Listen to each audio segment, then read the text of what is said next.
Hello everyone, स्वागत है आप सभी का आपके अपने YouTube channel JP sir math 1729 में। दोस्तों ध्यान दीजिए, आज हम आप लोग को पढ़ाएंगे कक्षा 10 गणित, जिसमें महत्वपूर्ण प्रश्नों का संग्रह हम आप लोग को देंगे। डियर स्टूडेंट, इस बात को ध्यान दीजिए, इस वीडियो में मैं जितना भी प्रश्न बताऊंगा वो परीक्षा में आने की 100% संभावना रहेगा। ध्यान दीजिए, वीडियो उन लोगों के लिए रहेगा जो कहीं न कहीं 2026 बोर्ड परीक्षा की तैयारी कर रहे हैं, और आने वाले जो नए बैच में पढ़ेंगे वो लोग भी इस वीडियो को देख सकते हैं। तो इस बात को ध्यान दीजिए। देखिए, इस वीडियो में हम ये नहीं कहेंगे कि जितना मैं पढ़ाऊंगा वो सब पेपर में आएगा ही आएगा, ऐसा हम नहीं कहेंगे। ध्यान दीजिए, मैं एक संभावित प्रश्नों का उत्तर आप लोग को दे रहा हूँ। मैं ये गारंटी नहीं ले सकता कि मैं जितना पढ़ाऊंगा वो आएगा ही आएगा, ऐसी कोई गारंटी नहीं है। तो ध्यान दीजिए, इस वीडियो में आप लोग को बताएंगे कक्षा 10 गणित, बहुविकल्पी प्रश्न और थोड़ा उससे भी ऊपर। तो इन सभी को आप लोग को अच्छे से समझना है। ध्यान दीजिए डियर स्टूडेंट, यहाँ पर 10 क्वेश्चन लिखा गया है और जिसमें मैं आप लोग को सबसे पहले 10वां प्रश्न का उत्तर दूंगा, आफ्टर दैट सब प्रश्न का सलूशन दूंगा। तो इस बात को ध्यान दीजिए। तो दोस्तों ध्यान दीजिए, 10वां प्रश्न क्या कह रहा है, यहाँ पर लिखा गया है, आप आई थिंक देख सकते हैं और इसका आप स्क्रीनशॉट लेके अच्छे से प्रैक्टिस भी कर सकते हैं। तो इस बात को आप ध्यान दीजिए। डियर स्टूडेंट, यहाँ पर 10वां क्वेश्चन कह रहा है वर्ग 35 से 55 का वर्ग चिन्ह ज्ञात कीजिए। ये क्वेश्चन काफी महत्वपूर्ण प्रश्न है दोस्तों, और एक बात मैं आपको बता दूं कि ये क्वेश्चन है तो बहुत छोटा, लेकिन कई लोग को इसका कॉन्सेप्ट पता नहीं रहता, और जिसका कॉन्सेप्ट नहीं पता रहता है उसमें कहीं न कहीं प्रॉब्लम होता है। ध्यान दीजिए, यहाँ पर पूछेगा कि वर्ग चिन्ह इतने को ज्ञात कीजिए, मतलब वर्ग जो है 35 से 55 का वर्ग चिन्ह ज्ञात कीजिए। तो इसका वर्ग चिन्ह कैसे निकलेगा, हम इसी बात पर चर्चा करेंगे। तो ध्यान दीजिए दोस्तों, वर्ग चिन्ह निकलता कैसे है, इन दोनों को जोड़ते हैं। देखिए, वर्ग चिन्ह कैसे निकलता है, वर्ग चिन्ह बराबर इन दोनों को जोड़ना है और 2 से क्या कर देना है, भाग दे देना है। इन दोनों को जोड़ना है दोस्तों और 2 से क्या कर देना है, भाग दे देना है, तो वर्ग चिन्ह निकल जाएगा। डियर स्टूडेंट ध्यान दीजिए, आई थिंक जोड़ तो सभी लोग को आता होगा और भाग भी देना आता होगा, तो ये तो नॉर्मल सा प्रश्न है, तो आई थिंक आप लोग दे सकते हैं। वैसे भी ध्यान दीजिए, वर्ग चिन्ह केवल यह नहीं, कोई भी क्वेश्चन हो वर्ग चिन्ह ऐसे ही निकलेगा, चाहे आपका कोई वर्ग अंतराल हो, उसमें कोई दिक्कत नहीं। तो 35 में यदि 55 जुड़ेगा तो कितना होगा, 35 में 55 जुड़ेगा, 35 में जब 55 जुड़ेगा दोस्तों तो कितना आएगा, 90। कितना आएगा, 90। इस बात को ध्यान दीजिए, 35 में जब 55 जुड़ेगा तो कितना आएगा, 90। और यदि 90 में हम 2 का भाग देंगे तो आंसर कितना आएगा दोस्तों, आंसर आएगा 45। तो वर्ग चिन्ह कितना आएगा, इस प्रश्न का वर्ग चिन्ह कितना आएगा दोस्तों, वर्ग चिन्ह आएगा 45। तो इस बात को ध्यान दीजिए दोस्तों, वर्ग चिन्ह कैसे निकलता है।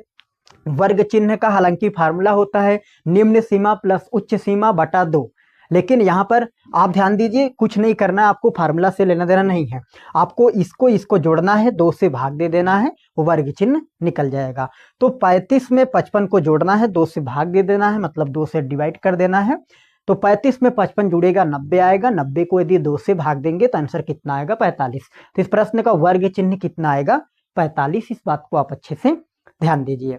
डियर स्टूडेंट ध्यान दीजिए, प्रश्नों सभी प्रश्न का सलूशन हम देंगे, लेकिन हो सकता है कि कुछ प्रश्न को पहले करें, कुछ प्रश्न को बाद में, लेकिन सभी का सलूशन देंगे, तो आप टेंशन मत लीजिए। तो आई थिंक आप लोग को वर्ग चिन्ह निकालना आ गया होगा।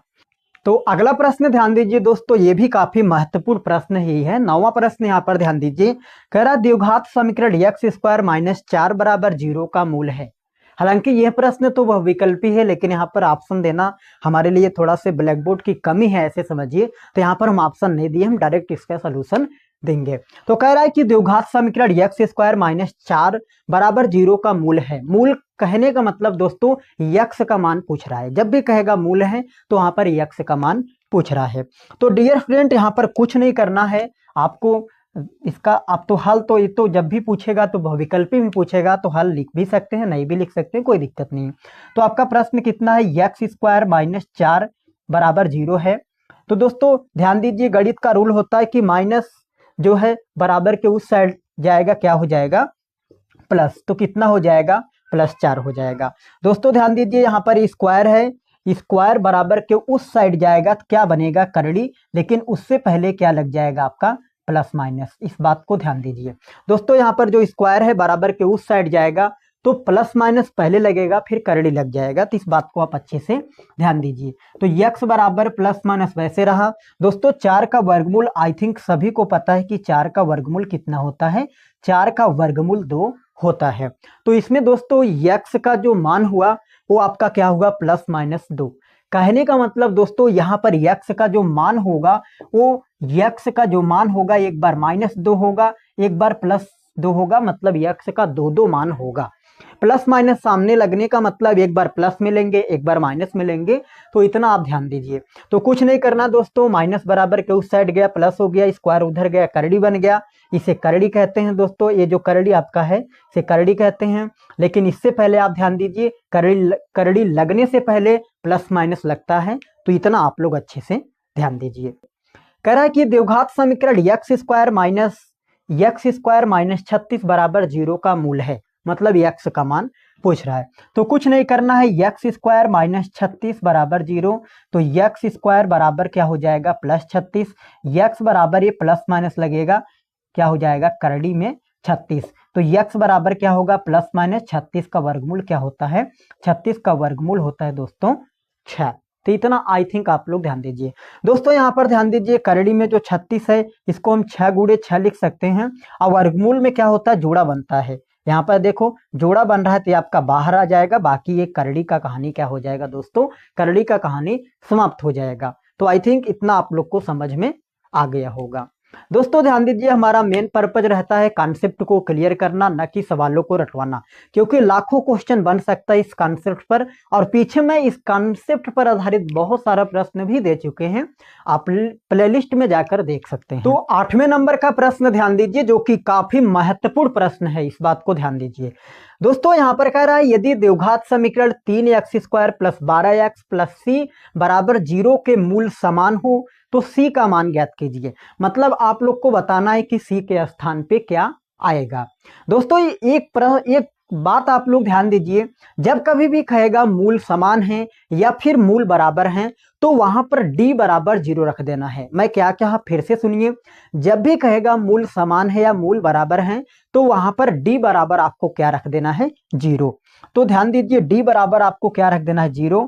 तो d बराबर क्या होगा, 0। और हम सभी को पता है कि जो d का मान होता है वो होता है b स्क्वायर माइनस 4ac बराबर क्या होगा, 0। जहां पर d क्या है दोस्तों, d आपका क्या है, विविक्तकर, विवेचक जिसे कहते हैं, इस बात को ध्यान दीजिए। जब कभी भी कहेगा मूल समान है या मूल बराबर हैं, तो d बराबर क्या रख देना है, 0।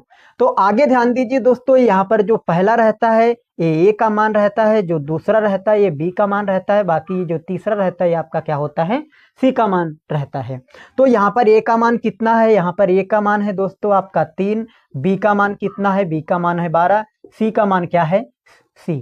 तो इतना आप ध्यान दीजिए, जो पहला रहता है a का मान, जो दूसरा रहता है b का मान, जो तीसरा रहता है वो c का मान रहता है। तो इतना तो आई थिंक आप लोग पढ़ ही चुके हैं, क्योंकि अब आप लोग बोर्ड परीक्षा की तैयारी कर रहे हैं, तो पीछे तो सब पढ़ ही लिए होंगे। तो अब यहाँ पर कुछ नहीं करना है, आपको मान रखना है। तो डियर स्टूडेंट, b का स्क्वायर, मतलब b का स्क्वायर कितना है, b का मान है 12, तो 12 का क्या हो जाएगा, स्क्वायर हो जाएगा, 12 का स्क्वायर माइनस क्या होगा, 4 गुणे a का मान कितना दोस्तों, a का मान 3 है, गुणे c का मान ज्ञात करना है, तो c का मान वही रहेगा, बराबर 0 है, बराबर 0 ही रहने दो। आगे आप ध्यान दीजिए दोस्तों, 12 का स्क्वायर करेंगे कितना आएगा, 144 माइनस 4 तिहाई कितना होगा, 12c बराबर क्या होगा आपका 0। दोस्तों ध्यान दीजिए, 144 वैसे रहा, ये माइनस 12c उधर जाएगा तो क्या हो जाएगा, प्लस 12c। आगे ध्यान दीजिए दोस्तों, इसको हम लिख सकते हैं 12 गुणे 12 बराबर क्या होगा, 12c। 12 से 12 क्या होगा, कैंसिल, तो c का मान कितना आएगा दोस्तों, c का मान आएगा 12, जो कि आपसे यही पूछा था कि c का मान कितना आएगा। तो c का मान कितना आ गया, c का मान आ गया 12। फिर से ध्यान दीजिए दोस्तों, जब कभी भी देखिए, मेन पर्पज हमारा यही है कि कॉन्सेप्ट को क्लियर करना। अभी आगे जब हम आप लोग को 2-2 अंक वाला सवाल बताएंगे, तो वहां पर यह भी बताएंगे कि जब मूल बराबर हो तो न केवल c का मान पूछेगा, वो आपसे बी का मान भी पूछ लेगा या के दे देगा या कुछ भी दे देगा, वहां से पूछ लेगा। तो कॉन्सेप्ट को ध्यान दीजिए, जब कभी भी मूल बराबर हो या मूल समान हो तो डी बराबर क्या रख देना है, 0। डी का मान क्या होता है, बी स्क्वायर माइनस 4ac बराबर 0। बी का मान कहाँ से निकलेगा, जो पहला रहता है ए का मान, जो दूसरा रहता है बी का मान, बाकी अचर पद सी का मान। तो बी का स्क्वायर माइनस 4ac ये डी का मान होता है, वही रहा बराबर 0। बी स्क्वायर मतलब 12 का स्क्वायर माइनस 4 गुड़े ए मतलब 3 गुड़े सी मतलब सी।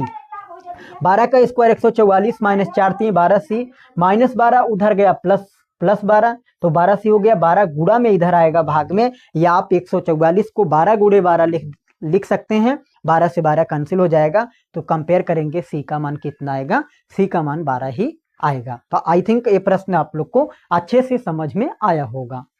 तो अब यहाँ पर ध्यान दीजिए दोस्तों, पहला प्रश्न ध्यान दीजिए, एक रैखिक समीकरण युग में x प्लस वाई बराबर 10 x माइनस वाई बराबर 4 का हल क्या होगा। तो दोस्तों ध्यान दीजिए, इस प्रश्न को ऐसे भी पूछ सकता है कि दो संख्याओं का योगफल 10 है और उनका अंतर 4 है, तो वह संख्या बताइए। फिर से ध्यान दीजिए, दो संख्याओं का योगफल 10 है तथा उनका अंतर मतलब घटाना 4 है, तो उसका हल होगा, क्या हल होगा वही आपसे बताना है। दोस्तों ध्यान दीजिए, जिस भी समीकरण में चर की अधिकतम घात 1 हो उसे रैखिक समीकरण कहते हैं। जिस भी समीकरण में चर की अधिकतम घात 1 हो उसे रैखिक समीकरण कहते हैं। और रैखिक समीकरण को सॉल्व करने का एक मेथड होता है। मेथड क्या होती है, जब दो समीकरणों को आपस में सॉल्व करना हो तो वहां पर उनके मध्य आपको चिन्ह देखना है। चिन्ह प्लस है या माइनस है। जब वहां पर चिन्ह असमान हो, असमान होने का मतलब प्लस माइनस हो या माइनस प्लस हो, जब चिन्ह असमान हो तो समीकरण जुड़ेगा। जब चिन्ह असमान हो, जैसे इनके मध्य देखिए माइनस है प्लस है, तो समीकरण जुड़ेगा। इस बात को ध्यान दीजिए, जब दोनों समीकरणों के मध्य चिन्ह असमान हो तो वहां पर समीकरण जुड़ेगा, और जब दोनों समीकरणों के मध्य चिन्ह समान हो मतलब माइनस माइनस हो या प्लस प्लस हो तो वहां पर समीकरण क्या होगा, घटेगा। इतना आप ध्यान दीजिए, बाकी अब प्रश्न आप लोग कर लेंगे। तो दोस्तों ध्यान दीजिए, यहाँ पर आप ध्यान दीजिए, यहाँ पर प्लस है यहाँ पर माइनस है, मतलब कहीं ना कहीं चिन्ह असमान है। तो असमान है तो समीकरण जुड़ेगा।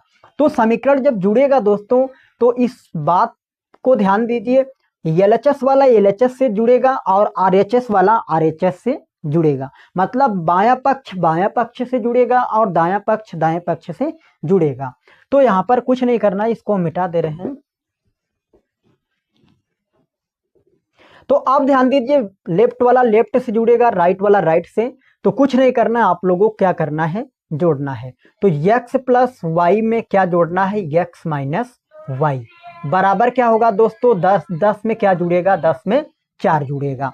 तो अब यहाँ पर ध्यान दीजिए, x प्लस वाई और प्लस क्या होगा, x माइनस वाई बराबर क्या होगा, 10 में 4 जुड़ेगा, 10 में 4 जुड़े कितना होगा, 14।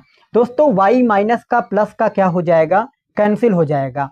तो ध्यान दीजिए, एक एक्स मिलके कितना हो जाएगा, 2x बराबर 14 है, तो वैसे रहेगा।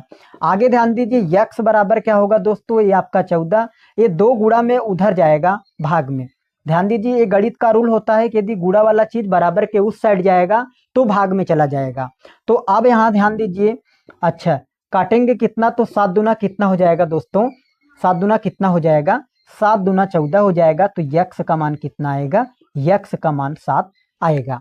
इतना आई थिंक आप लोग को समझ में आ गया होगा। x का मान कितना आया, x का मान 7 आ गया। अच्छा अब y का मान भी हमें निकालना है।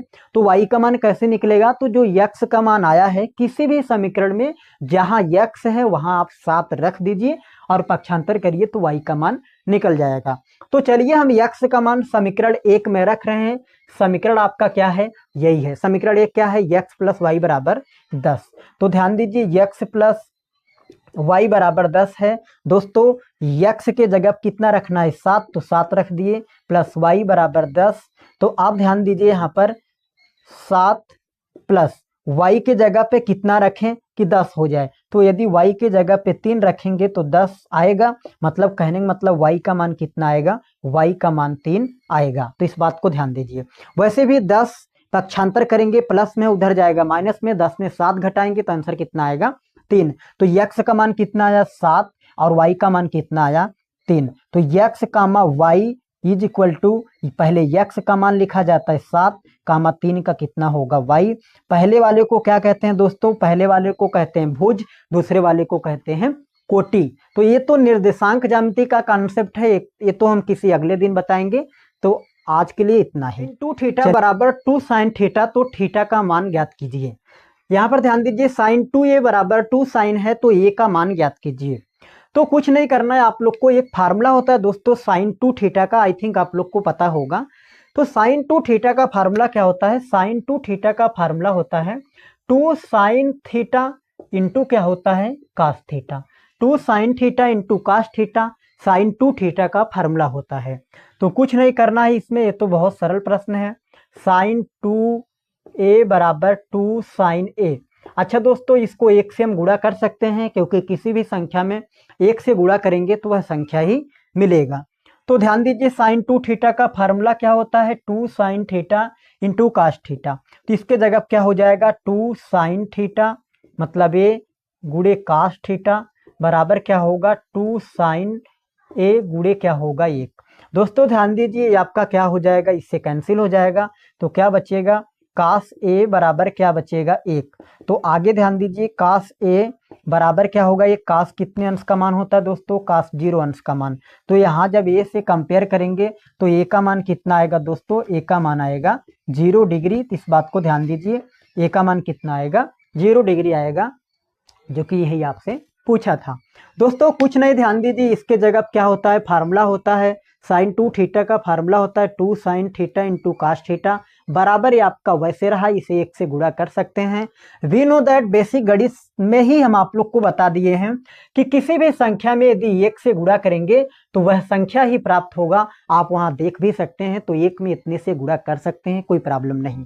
ये आपका क्या हो जाएगा, ये इससे कैंसिल हो जाएगा, कास a बराबर 1 बचेगा। एक कास 0 अंश का मान होता है, इसलिए इसके जगह पे हम कास 0 लिख सकते हैं। एक कास से कास कैंसिल होगा, a बराबर कितना आएगा 0 आएगा। हालांकि ध्यान दीजिए कास से कास आप लोग को कभी कैंसिल नहीं करना है, यदि आप कैंसिल करेंगे तो नंबर कट सकता है। वो कंपेयर किया जाता है थीटा से कंपेयर किया जाता है, मतलब a का मान कितना आएगा, a का मान 0 आएगा। किसी धनात्मक सम पूर्णांक के लिए, फिर से ध्यान दीजिए, किसी धनात्मक सम पूर्णांक के लिए प्रत्येक धनात्मक विषम पूर्णांकों का रूप होगा। प्रत्येक धनात्मक सम पूर्णांक के लिए प्रत्येक धनात्मक विषम पूर्णांक का रूप होगा। तो दोस्तों ध्यान दीजिए सम पूर्णांक और विषम पूर्णांक क्या होता है, इसी के बारे में हम आप लोग को अच्छे से बताएंगे, तो इस बात को ध्यान दीजिए। कह रहा किसी धनात्मक सम पूर्णांक के लिए विषम धनात्मक पूर्णांक का रूप होगा। तो अब यहां पर आप ध्यान दीजिए दोस्तों, यहां पर ध्यान दीजिए एक कॉन्सेप्ट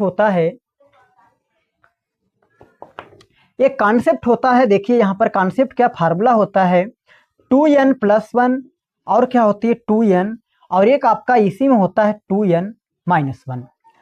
तो यदि आपसे कहेगा कि सम पूर्णांक का रूप होगा सम पूर्णांक, तो ध्यान दीजिए यहां पर जो आपका n है दोस्तों, ये n क्या है आपका कैपिटल N, और we know that capital N का मतलब क्या होता है 1 2 3 ऐसे लेह देह कितना होता है आपका अनंत तक।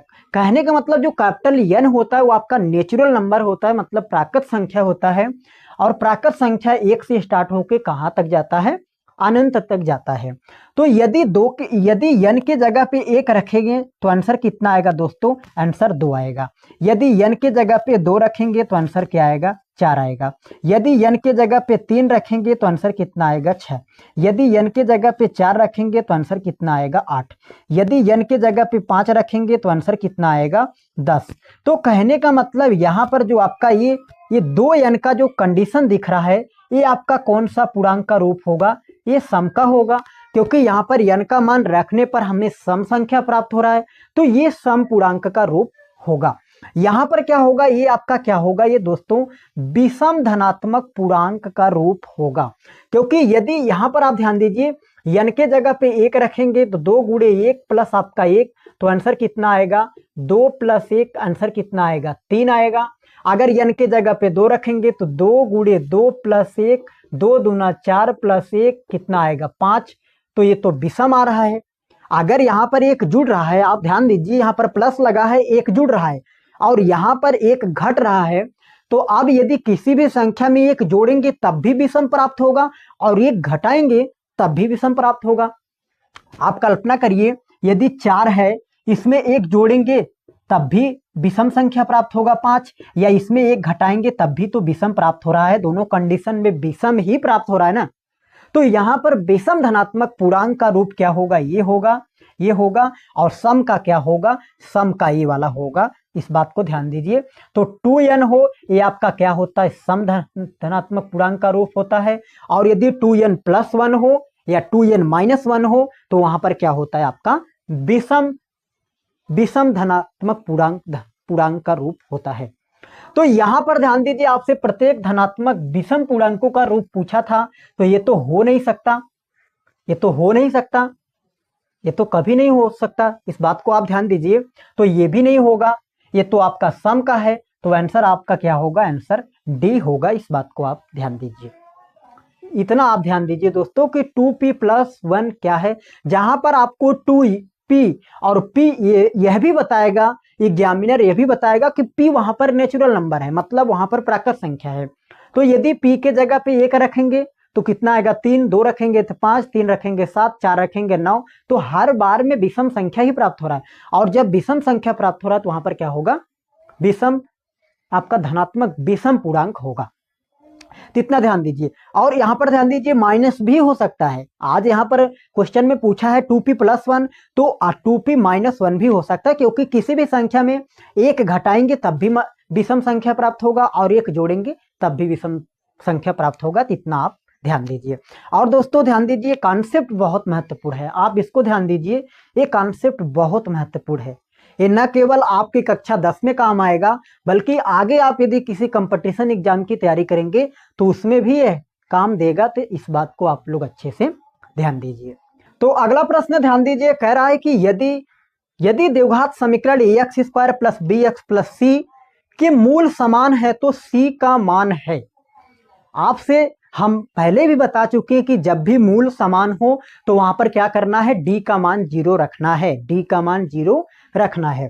तो कह रहा है यदि द्विघात समीकरण ax² + bx + c = 0 के मूल समान है तो c का मान बताइए। तो डियर स्टूडेंट, कुछ नहीं करना है, जब कभी भी मूल समान हो तो वहां पर क्या रखना है, d का मान क्या रख देना है, 0। तो x² + bx + c = 0, ये आपका सवाल है। इसमें a का मान क्या होगा दोस्तों, a का मान a होगा, b का मान क्या होगा, b होगा, c का मान क्या होगा, c। अच्छा, मूल समान है तो यहाँ पर ध्यान दीजिए, आपको बता दिए कि जब भी मूल समान हो तो d का मान 0 होगा। तो मूल समान है तो d बराबर 0। अब हमें पता है कि d का मान क्या होता है, b² - 4ac होता है, बराबर क्या होगा, 0। तो अब यहाँ पर ध्यान दीजिए, b², देखो 4ac माइनस में बराबर के उस साइड जाएगा तो क्या हो जाएगा, प्लस। तो 0 वैसे रहा, प्लस क्या होगा, 4ac। तो b² = 4ac वैसे रहा, क्योंकि किसी भी संख्या में यदि 0 जोड़ेंगे तो क्या होगा, कोई फर्क नहीं पड़ेगा। तो दोस्तों ध्यान दीजिए, यहाँ पर क्या होगा आपका b², c का मान आपसे पूछा है तो 4a गुणा में इधर आएगा, क्या हो जाएगा, भाग में, बराबर क्या होगा, c। तो c का मान क्या होगा, c का मान यही होगा b² / 4a, मतलब 4a, यही आपका क्या होगा, यही आंसर होगा, 4a। तो b² / 4a, तो b² यहाँ पर लिखा है पहले ऑप्शन में a² / 4b, ये तो गलत है। यहाँ पर a² / b, ये भी गलत है। b² / a, ये भी गलत है। यहाँ पर लिखा गया है b² / 4a, तो यहाँ पर देखिए b² / 4a, मतलब ऑप्शन मिल रहा है, तो डी ऑप्शन क्या होगा, आपका करेक्ट होगा। इस बात को ध्यान दीजिए। तो आपको कुछ नहीं करना है, आपको प्रश्न को रटना नहीं है, आपको कॉन्सेप्ट समझना है और फार्मूला को अप्लाई करना है। जब कभी भी बीच में बराबर का साइन हो तो आपको पता है कि अगर कोई गुणा वाला चीज है तो भाग में जाता है, और भाग वाला चीज हो तो वह गुणा में जाता है, इतना पता है। तो यहाँ पर ये आपका 4a क्या है, इधर गुणा में है, बराबर के इस साइड आएगा तो वहां पर भाग में आएगा। तो इतना तो बेसिक रूल यदि पता है तो कहीं प्रॉब्लम नहीं आएगा। इतना ध्यान दीजिए, जब भी मूल समान कहेगा या बराबर कहेगा तो d का मान क्या होगा, 0 होगा।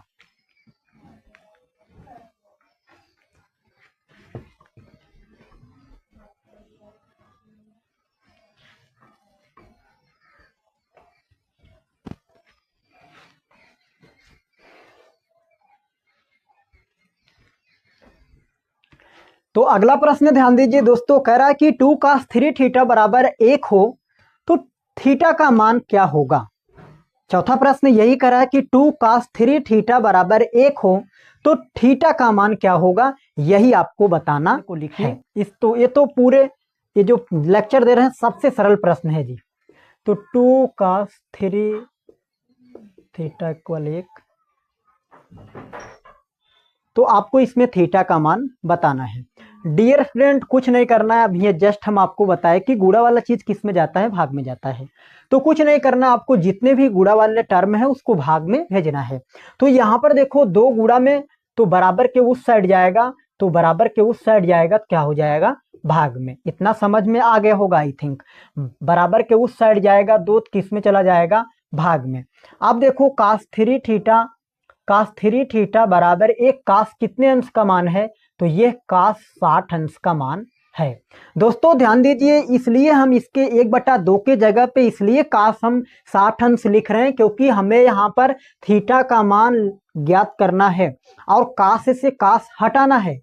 आपके दिमाग में क्वेश्चन आना चाहिए कि सर 1/2 sin 30 अंश का भी मान है, पर आप क्यों नहीं लिख रहे हो, क्योंकि हमें cos से cos हटाना है, इसलिए हम cos वाला वैल्यू ले रहे हैं। आई थिंक आप समझ में आ गया होगा। तो यहाँ पर cos से cos कंपेयर होगा, तो यहाँ पर 3 थीटा बराबर क्या होगा, 60 अंश होगा। तो आप देखो 3 गुणा में तो उधर जाएगा भाग में, और यदि 60 में हम 3 का भाग देंगे तो 3 का जब 60 में भाग देंगे तो आंसर कितना आएगा, आंसर 20 आएगा। तो आंसर कितना आएगा दोस्तों, आंसर 20 आएगा। यही आपसे पूछा था कि थीटा बराबर क्या होगा, तो थीटा बराबर होगा 20 अंश। तो ये तो आपका ऐसे समझिए बहुविकल्पी ही प्रश्न था, लेकिन ब्लैक बोर्ड की कमियां की वजह से मैं इसको वैसे लिख दिया था। तो यदि ऑप्शन में मिले 20 अंश तो यही क्या होगा, करेक्ट होगा। कॉन्सेप्ट होता है, पहला क्या होता है, भाज्य संख्या, दूसरा अभाज्य संख्या, तीसरा सह अभाज्य संख्या। देखिए भाज्य संख्या वह होता है जो 3 या 3 से अधिक संख्याओं से कटे, 3 या 3 से अधिक। जैसे ध्यान दीजिए यहाँ पर 3 है तो 3 3 से भी कटेगा, 3 1 से भी कटेगा और 3 3 से भी कटेगा। ध्यान दीजिए यहाँ पर 3 क्या है आपका, ये 3 से कटेगा। कई बार, कितने बार काटोगे, ये आपका गलत है। तो आप कुछ टाइम के लिए मानिए जैसे 4 है तो 4 यहाँ पर 4 से भी कटेगा, 4 2 से भी कटेगा, 4 1 से भी कटेगा। तो जो 3 या 3 से अधिक संख्याओं से कट जाए वह आपका होगा भाज्य संख्या। बाकी जो 2 संख्या से कटे, एक स्वयं और 1 से, वह क्या होगा, अभाज्य संख्या होगा। जैसे यहाँ पर ध्यान दीजिए 3 या तो 3 से कटेगा या तो 1 से, बाकी एक किसी संख्या से नहीं कटेगा। तो जो केवल 2 संख्या से कटेगा, एक 1 से और एक क्या होगा, स्वयं से, वह आपका क्या होगा, अभाज्य संख्या होगा। बाकी जो 3 या 3 से अधिक संख्याओं से कट जाए वह आपका क्या होगा, भाज्य संख्या होगा। जैसे एग्जांपल देखिए यहाँ पर 10 लिखा गया है तो 10 2 से भी कटेगा, 10 5 से भी कटेगा, 10 10 से भी कटेगा और 10 1 से भी कटेगा। तो 3 या 3 से अधिक संख्याओं से जो कट जाए वह आपका होगा भाज्य संख्या। बाकी जो केवल 2 संख्याओं से कटे वह आपका होगा अभाज्य संख्या। अब यहाँ पर सह अभाज्य संख्या का कॉन्सेप्ट समझिए दोस्तों। आपसे जब कभी भी सह अभाज्य संख्या के बारे में पूछेगा तो वह हमेशा पेयर में संख्या दिया रहेगा, मतलब संख्याओं को जोड़ा में दिया रहेगा। मतलब 2 संख्याएं होंगे, जैसे यहाँ पर 18,25 लिखा है, 5,15 लिखा है, 7,21, 31,93 लिखा गया है। तो पेयर में हमेशा संख्या रहेगा और पूछेगा कि इनमें से कौन सा सह अभाज्य संख्या होगा। तो ध्यान दीजिए, अभी तो हम तो पता करके बता देंगे कि इसका राइट आंसर ए होगा। राइट आंसर ए होगा, यही आपका पहले प्रश्न का उत्तर है। लेकिन इसके पीछे कॉन्सेप्ट समझो। देखिए जब भी सह अभाज्य संख्या पूछेगा तो मैं बार बार कह रहा हूं कि वह क्या करेगा, आपको पेयर में संख्या दिया रहेगा।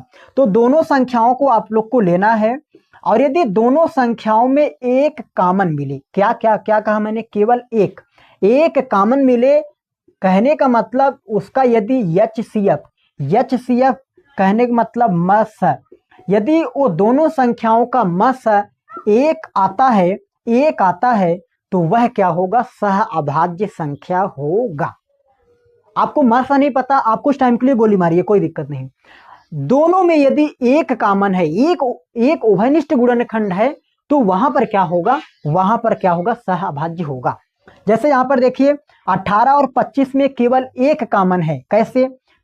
आप पहले 25 को तोड़ दीजिए, 25 को तोड़ेंगे 5 गुणे 5 गुणे 1 कर लो, 18 को तोड़ेंगे 3 गुणे 6 गुणे 1 कर लो, किसी भी संख्या में 1 से गुणा कर सकते हैं। तो दोनों में कॉमन क्या है, दोनों में कॉमन एक ही है ना, दोनों में मासा, दोनों का मासा एक ही है।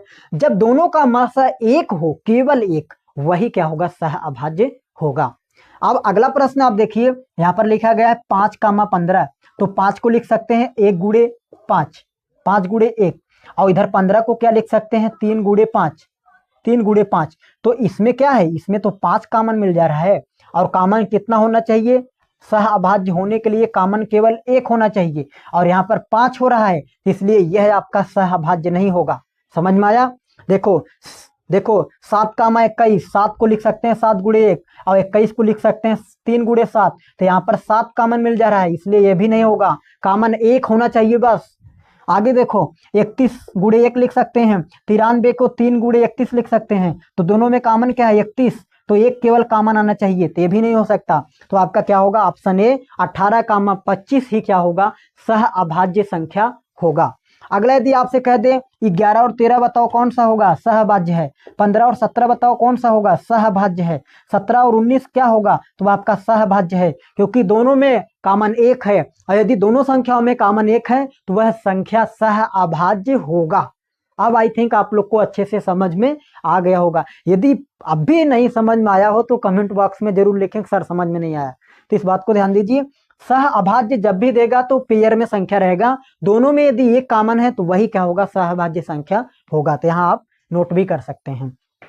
अगला प्रश्न ध्यान दीजिए दोस्तों, ये तो ट्रिग्नोमेट्री का प्रश्न है, इसमें कुछ नहीं करना है। यदि आपको वैल्यूज याद है, दैट मीन्स मान याद है, सारणी का 8.2 का जो सारणी है, यदि मान याद है तो ये प्रश्न लग जाएगा आप लोग से, तब भी हम इसका सोल्यूशन दे रहे हैं, टेंशन मत लीजिए। ध्यान दीजिए दोस्तों, ये काफी महत्वपूर्ण प्रश्न है और कई बार बोर्ड परीक्षा में प्रश्न पूछा गया है। तो यहाँ पर लिखा गया कोसेक ए बराबर सेक ए, तो आपको ए का मान बताना है। ए का मान मतलब थीटा का मान, तो कुछ नहीं करना है, सोल्यूशन लिखना है। कोसेक ए बराबर सेक ए, तो आपसे क्या पूछा है कि ए बराबर क्या होगा, कुछ नहीं करना है दोस्तों। हम सभी को पता है कि यदि हम कोसेक को नीचे लेकर आएंगे तो क्या होगा, साइन हो जाएगा। तो कोसेक को हम नीचे लेकर आएंगे तो 1 क्या हो जाएगा, साइन, बराबर सेक को यदि नीचे लेकर आएंगे तो वहां पर क्या होगा, सेक ए। अब एक रूल हम आप लोग को बेसिक गणित में जो सीरीज दिए थे उसमें बताए थे कि जब कभी भी बीच में बराबर का साइन हो तो वहां पर तिर्यक गुणा होता है, कैंची वाला गुणा होता है जब बीच में बराबर का साइन हो तब।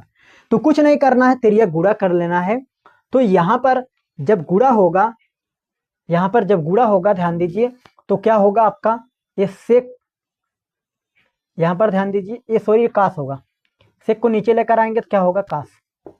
जब गुणा होगा दोस्तों ध्यान दीजिए, कास में 1 से गुणा होगा तो 1 गुणे कास बराबर क्या होगा, 1 गुणे साइन, बराबर क्या होगा, 1 गुणे साइन ए। तो आप ध्यान दीजिए यहाँ पर साइन गुणा में इधर आएगा भाग में, साइन गुणा करेंगे तो क्या होगा, 1 में यदि किसी भी संख्या से गुणा करेंगे तो वही रहेगा। तो ध्यान दीजिए, आप साइन गुणा में इधर आएगा क्या होगा, भाग में, तो कास ए अपान क्या होगा, साइन ए बराबर क्या होगा, 1। कास ए अपान साइन ए, ये क्या होता है दोस्तों, ये आपका होता है टैन ए, टैन ए काट ए होता है, इस बात को आप ध्यान दीजिए। साइन ए अपान कास ए होता है टैन ए, लेकिन कास ए अपान साइन ए ये क्या होता है, काट ए। तो यहां पर ये क्या हो जाएगा आपका, काट ए बराबर 1। अब देखो ये काट ए बराबर, एक काट कितने अंश का मान होता है, एक काट 45 अंश का मान होता है।